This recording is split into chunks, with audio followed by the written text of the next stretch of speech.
Hi, my name is Robert Bacon, and I know, I've got just about the coolest last name in the history of the earth. Unfortunately, no, I'm not related to Kevin. This doesn't mean, though, that I haven't had a very full and enriched life.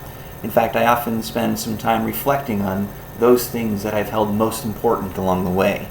I qualified for a National Merit Scholarship in high school. I was a bit of a rock star my first time through in college. Now I'm the father of 8 and have returned to college to become a pastor. I grew up in a very small town in north central Idaho. My parents really impressed upon me a desire and love for learning. The school that I attended, though, only had a graduating class of 29, and that was the largest class that they had ever seen. There weren't very many academic opportunities in that environment. However, the school was gracious and created a new program which became their Gifted and Talented program, and through it, my test scores qualified me for a National Merit Scholarship. It's probably one of those awards that I appreciate a lot more now than I did then.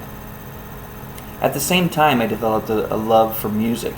I took piano lessons and violin lessons, and I'm really good at playing guitar, bass guitar, drums, trumpet. I even know how to play the saw, but that's kind of an Idaho thing.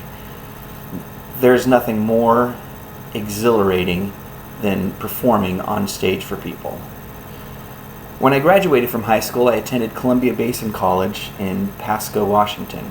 I was new in town and didn't know very many people, so when I saw a small handwritten sign for theater tryouts, I decided to have a go. I ended up landing one of the roles in a 2-person play called Lonely Planet by Stephen Dietz. It was quite an experience. We ended up being the first ever community college to take a play to the national competition. We didn't win, but it was an honor to be invited. I also was nominated for an Irene Ryan, which is the most prestigious academic collegiate theater award available. I didn't win that as well. At the same time, though, I was pursuing my aspirations to become a musician. Myself and 2 other guys, we formed a band, and we played shows all across the Pacific Northwest. We ended up recording a couple of demos and got some radio airplay, and about that time decided it's time to move to Seattle. That's where the big music scene was at the time. So I quit school and we moved to Seattle. Things didn't go quite the way that they planned. The band ended up dissolving, and instead I met someone and got married.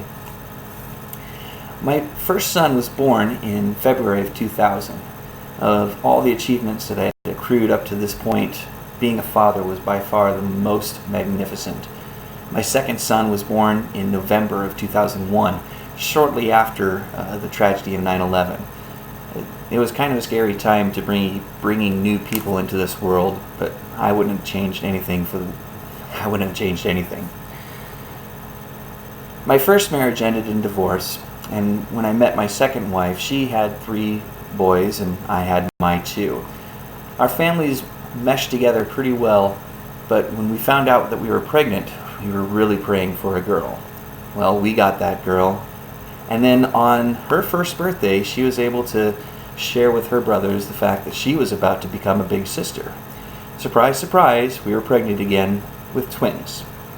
Today, the kids' ages are 17, 15, a pair of 13-year-olds who are stepbrothers, a 10-year-old, a 3-year-old girl, and 19-month-old twins. Needless to say, our life is pretty busy, but like all parents, we want to provide the best for our children.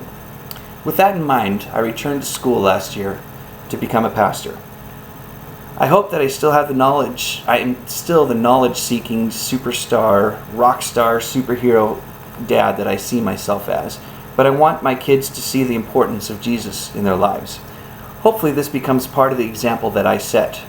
Perhaps as they reflect on their life in a college speech class as they're writing a speech about themselves, that this will come up at least in casual passing.